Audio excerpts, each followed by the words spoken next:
Oi pessoal, tudo bem com vocês? Eu sou a professora Lívia, sou professora de Geografia de vocês.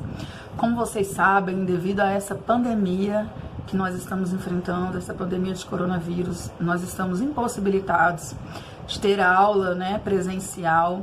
Então nós vamos continuar tendo aula, porém as aulas elas vão ser virtuais, Vão ser aulas aí no YouTube e depois no Google Classroom para vocês não perderem o conteúdo, não ficarem prejudicados e continuarem afiados aí no conteúdo de todas as matérias.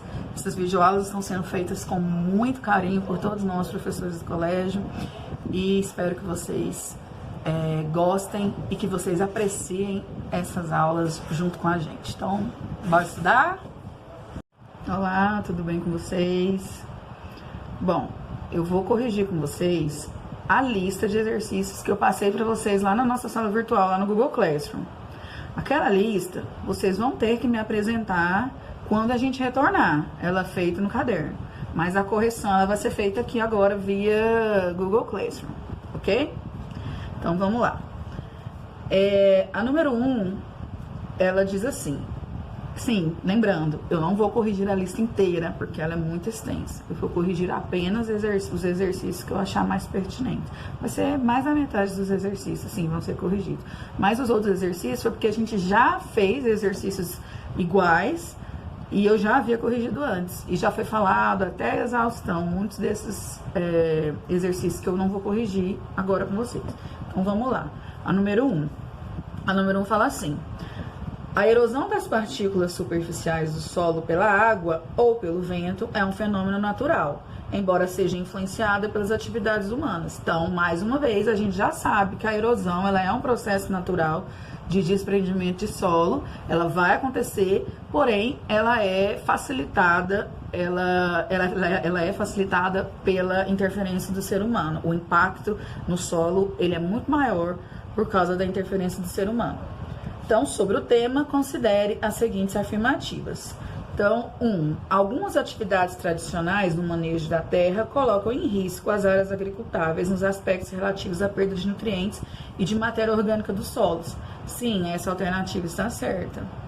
A erosão do solo altera a sua textura, estrutura e queda nas taxas de infiltração e retenção da água, óbvio, O processo erosivo diminui a produtividade da terra, o que leva a uma ampliação do uso de fertilizantes químicos. Sim.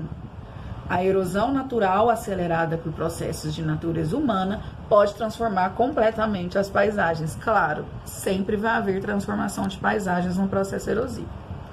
Então, assinale a alternativa correta. Então, todas estão corretas. A alternativa certa é a letra E.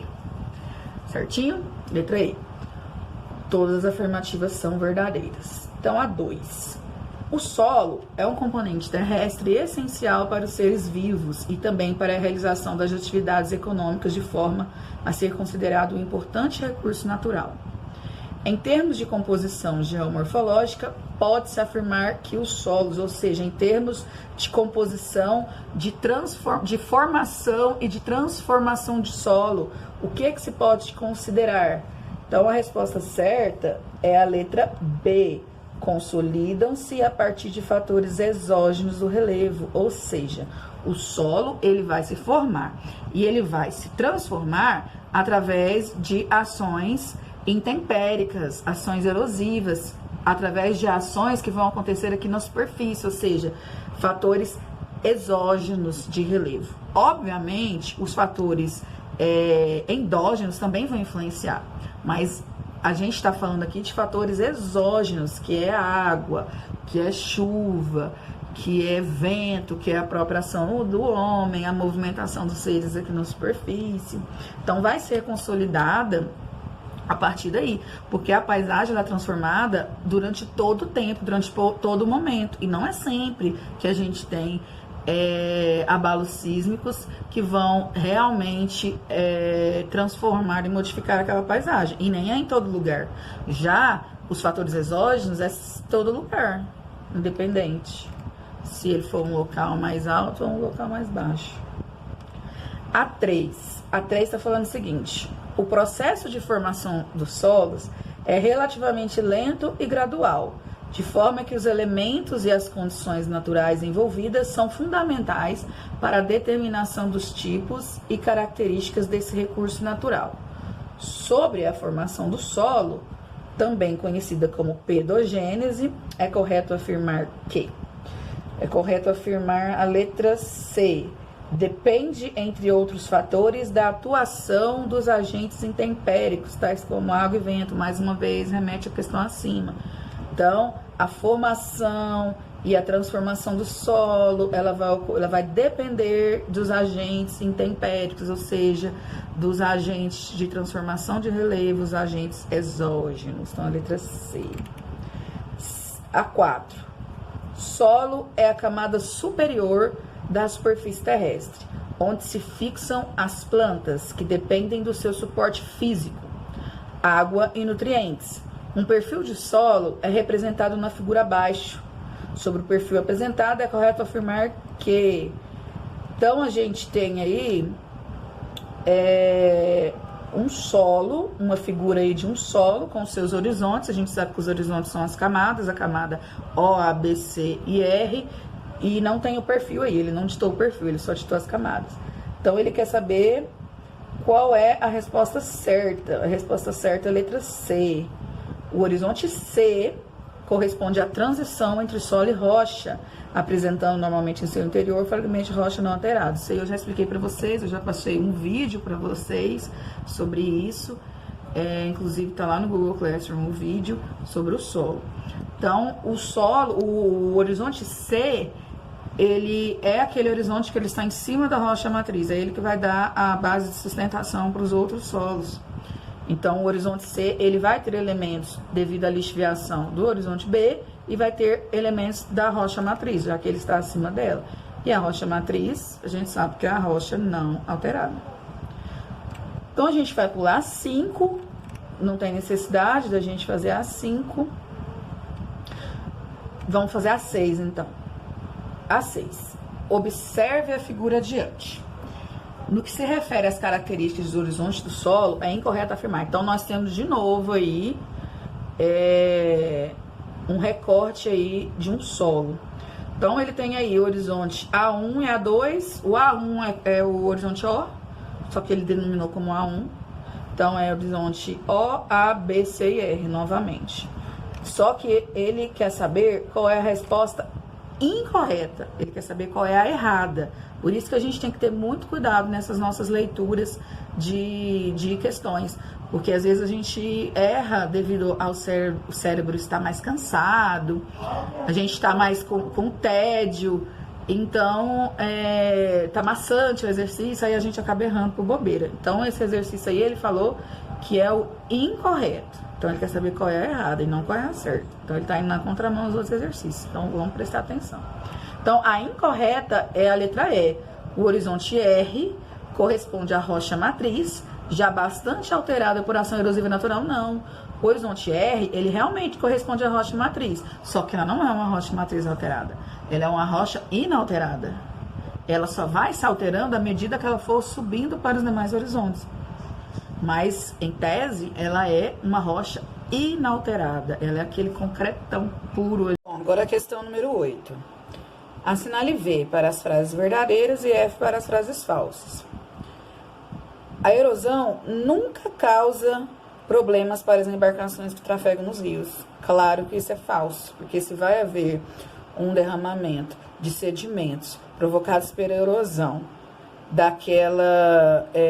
daquele solo que está ali na beira dos rios, ele vai cair nos rios, é óbvio que ele vai causar algum tipo de problema, porque ele pode formar alguns montes, alguns morrinhos ali no assoalho do rio, e isso pode causar até a batida de uma embarcação nesses sedimentos que estão dentro dos rios. Ali está assim. A outra: são técnicas de combate à erosão, queimadas, curva de nível. Claro que não, né? Queimada, você não vai combater erosão nenhuma. Um solo, para ser considerado fértil, precisa conter, entre outros componentes, humus, água, areia, argila e ar. Claro, então essa é certa. Então, a gente tem, por enquanto, F, F e verdadeiro. 9. O uso inadequado do solo leva a uma diminuição na produção de alimentos. Claro, se eu tenho uso inadequado do solo, obviamente aquele solo vai ser usaria e eu não vou conseguir depois plantar mais nada ali. Então, verdadeiro. Os agrotóxicos usados contra insetos são chamados de herbicidas. Não, falso, são chamados de pesticidas. A queimada também libera na atmosfera gases que poluem o ar e prejudicam a saúde humana. Verdadeiríssimo. A criação de gado também pode prejudicar o solo, claro, porque o gado ele vai pisotear naquele solo e ele vai prejudicar o solo. Inclusive, prejudicar a própria cobertura vegetal dele e posteriormente prejudicando o mesmo. Solo que tem minhocas não é um solo fértil, pois elas contaminam o solo com as fezes. É falso. Solo que tem minhocas é um solo fértil. Ela não contamina nada com as fezes delas, né? Óbvio que não. Pelo contrário, ela vai abrir aqueles buraquinhos para fazer sua passagem, ela vai fazer com que haja uma renovação diária ali dentro daquele solo, inclusive fazer até o processo de lixiviação, né? Fazendo com que outros elementos adentrem mais profundamente no solo, através dos buracos feitos por elas, né? Inclusive a própria água. Então, vamos descer, vamos para número 9. Erosão abre buraco e destrói cerca de 30 casas no Pará. Ao menos 30 casas foram danificadas após uma erosão do solo causar a abertura de um buraco em uma rua em Abaetetuba, no Pará. Cerca de 300 pessoas tiveram que deixar suas casas e estão abrigadas em um ginásio de esportes. Uma parte das vítimas vai ficar no abrigo destinado pela prefeitura e a outra parte em casa de parentes. Uma equipe de habitação do estado do Pará já está em Abaetetuba para fazer um levantamento da quantidade de desabrigados.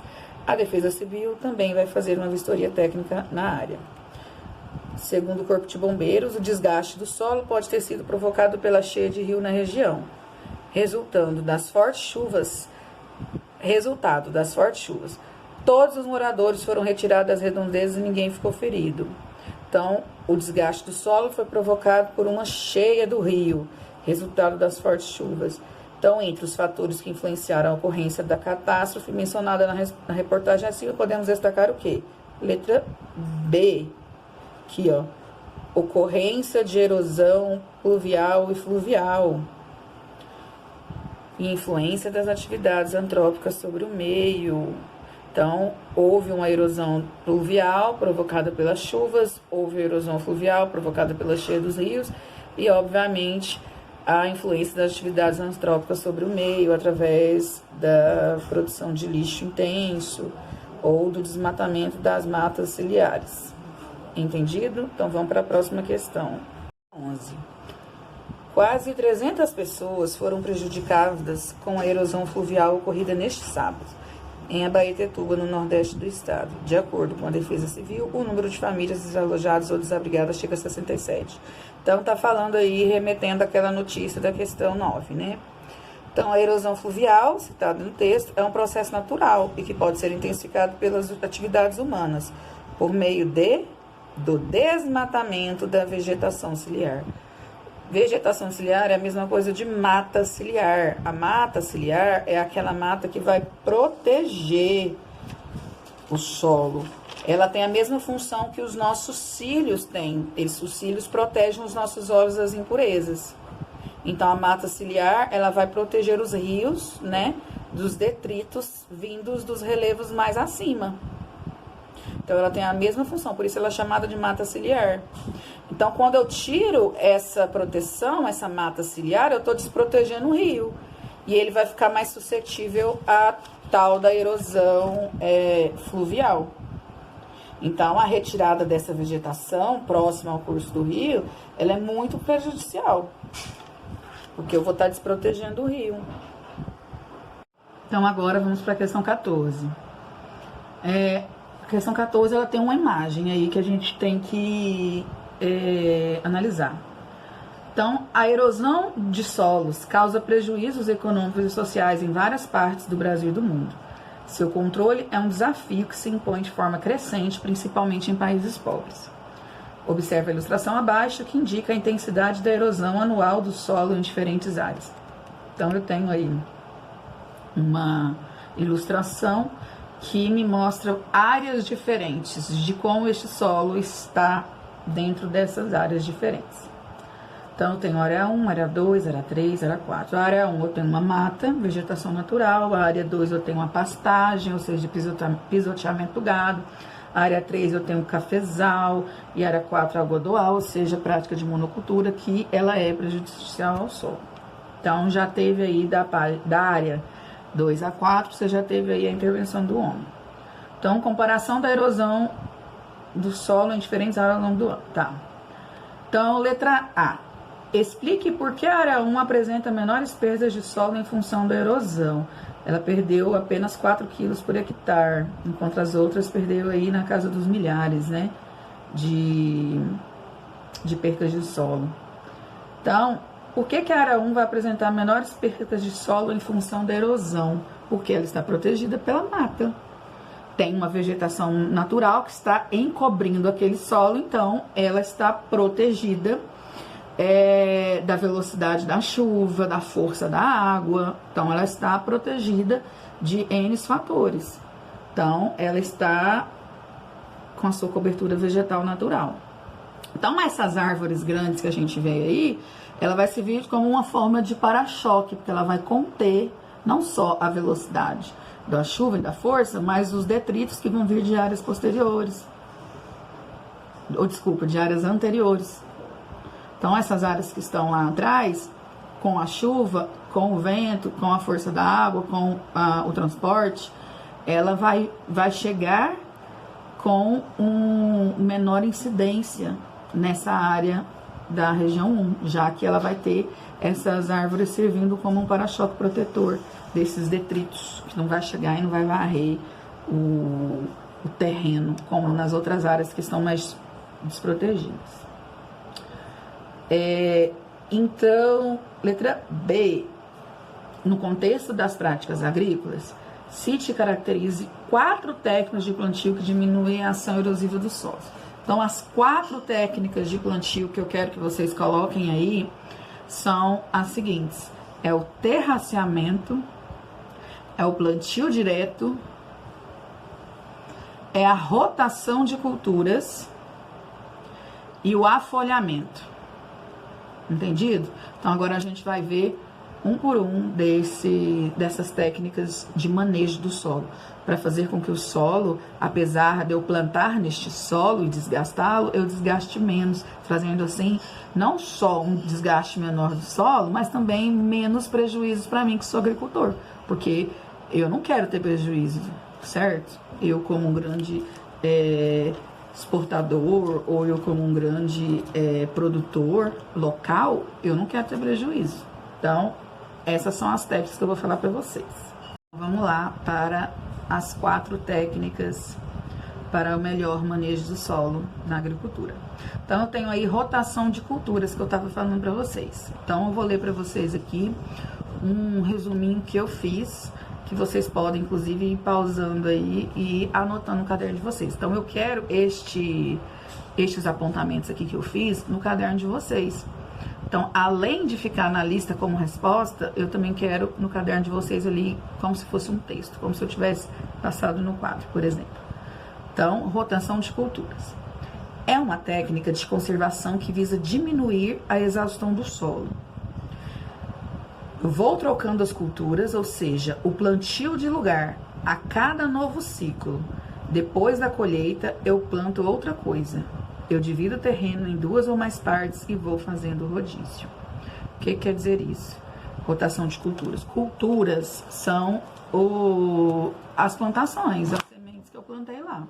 Então, é uma cultura de milho, de arroz, de soja, isso são culturas. É a plantação, é a própria plantação em si. Então, o que eu vou fazer? Eu vou dividir em 2 ou mais partes e eu vou fazendo o rodízio. Então, se nessa área eu plantei arroz e nessa eu plantei milho, depois que houver a colheita, quando for um novo ciclo e eu for plantar novamente, eu vou trocar. Nessa área aqui eu vou plantar o milho e nessa aqui eu vou plantar o arroz. E vou fazendo este rodízio, para fazer com que o solo ele não se exaure, né, com tanta veemência e que isso possa me trazer prejuízo. Então eu não quero prejuízo, então eu vou fazer essa rotação de culturas, rotação de plantios, entendido? Agora o plantio direto, então anotem aí. Também visa diminuir o impacto da agricultura no solo. Este plantio direto é o ato de plantar em cima dos restos da colheita anterior, como, por exemplo, as palhas e os demais restos vegetais. Então, eu não vou arar a terra, eu não vou lavar a terra, eu não vou limpar a terra. Eu vou plantar nessa próxima colheita em cima dos restos da colheita anterior. Então, eu colhi a colheita e os restos que ficou, como os detritos, os restos vegetais, as palhas, eu vou deixar, eu não vou arar, não vou limpar. Eu vou deixar lá, porque ele vai me servir como adubo natural. E eu vou plantar por cima, fazendo assim com que eu não elimine. E vou eliminando o solo. O solo ele continua ali, entendeu? Então agora, afolhamento. Copiem aí. Afolhamento. Métodos de plantio que divide o terreno em 3 ou 4 partes, para que seja feita a rotação de cultura. Só que no afolhamento, uma área permanece em repouso, em descanso, para a recuperação de seus nutrientes. Depois, acontece um revezamento entre as áreas. Então, o afolhamento ele é uma espécie de rotação de culturas, só que na rotação de culturas eu não tenho área em descanso. No afolhamento eu tenho uma área em descanso. Então, eu vou dividir mais ou menos o meu terreno em 4 partes.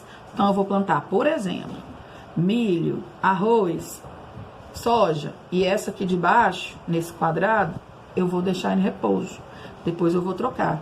A que estava de repouso vai ser plantada e a que estava no milho vai plantar arroz. A que estava no feijão vai plantar o milho.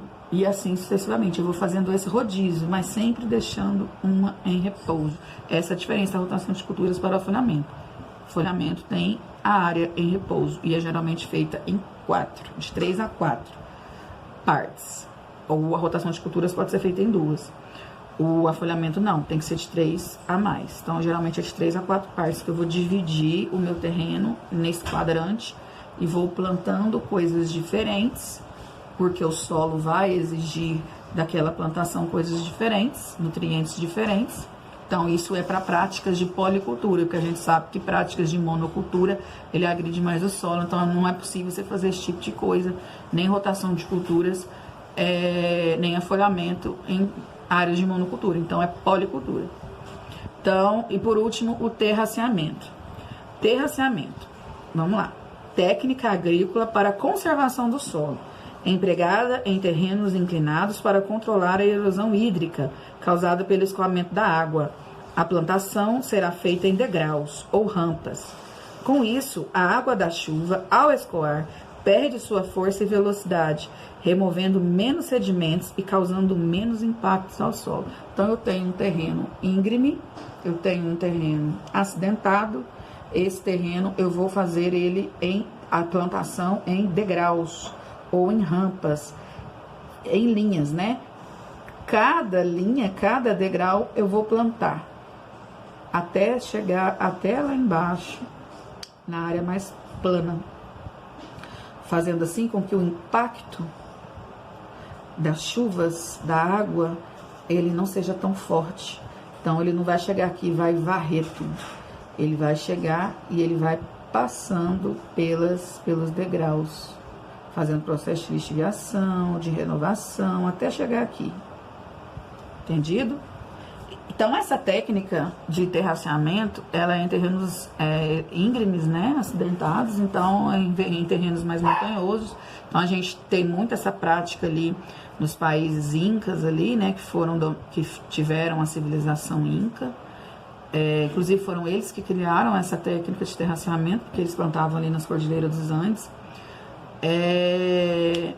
Então, a gente vai ter também essa técnica em países do sul, da Ásia, dos países asiáticos. A gente vai ter também ali na China, no Japão, porque são terrenos mais montanhosos.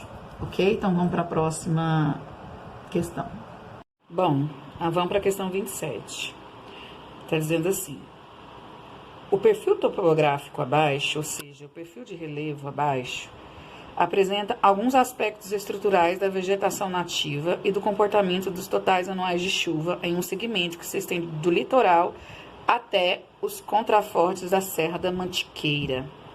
Responda. Então, você tem aí este perfil topográfico, esse perfil de relevo, que vai da Serra da Mantiqueira ali, né, até a planície costeira do Oceano Atlântico. Então, responda. Vamos descer aqui. Das seções numeradas de 1 a 18, ou seja, dele todo, considera que correspondem à Serra do Mar. A Serra do Mar, ele já tá te falando essa bem aqui, ó. A Serra do Mar, então, ela vai corresponder à seção de 12 a 14. Olha aí na lista pra você ver. De 12 a 14.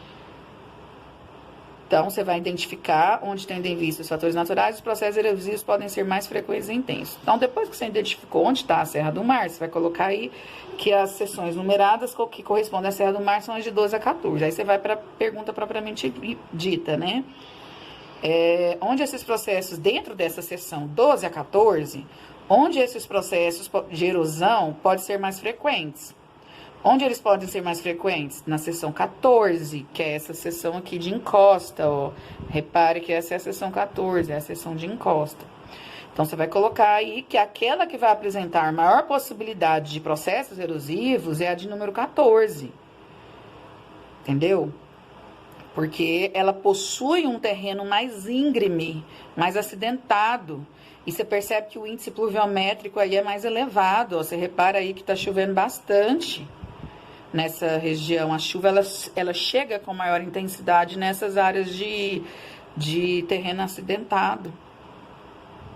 Então, além do terreno ser mais acidentado, o índice pluviométrico é mais elevado.